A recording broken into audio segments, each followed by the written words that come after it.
কোচবিহারে যখন বিজেপি প্রার্থী নিশীথ প্রামাণিক মনোনয়নপত্র জমা করেন, ঠিক তখন মাথাভাঙা 2 ব্লকে প্রচারে বেরিয়ে হিন্দুস্তান মোড়ে তৃণমূল প্রার্থী জগদীশ বর্মা বসুনিয়ার হাত ধরে বিজেপি পরিচালিত পাড়াডুবি গ্রাম পঞ্চায়েতের বড়াইবাড়ি এলাকার 3টি বুথ থেকে 12টি পরিবার বিজেপির সঙ্গ ছেড়ে তৃণমূল কংগ্রেসে যোগদান করে বলে দাবি তৃণমূলের।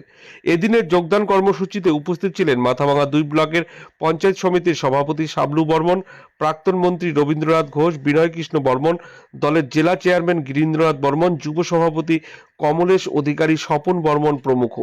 যদিও বিজেপির দাবি ভোটের আগে তৃণমূল দলবদলের নাটক করছে।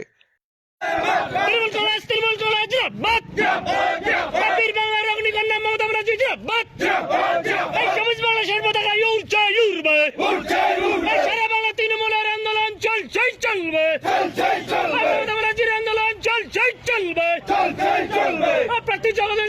বর্মনকে জোড়া বলছেন না, কুচবিহার জেলা তৃণমূল কংগ্রেস জোড়া বলছেন না, ভোট দিন, ভোট দিন, ভোট দিন, ভোট দিন।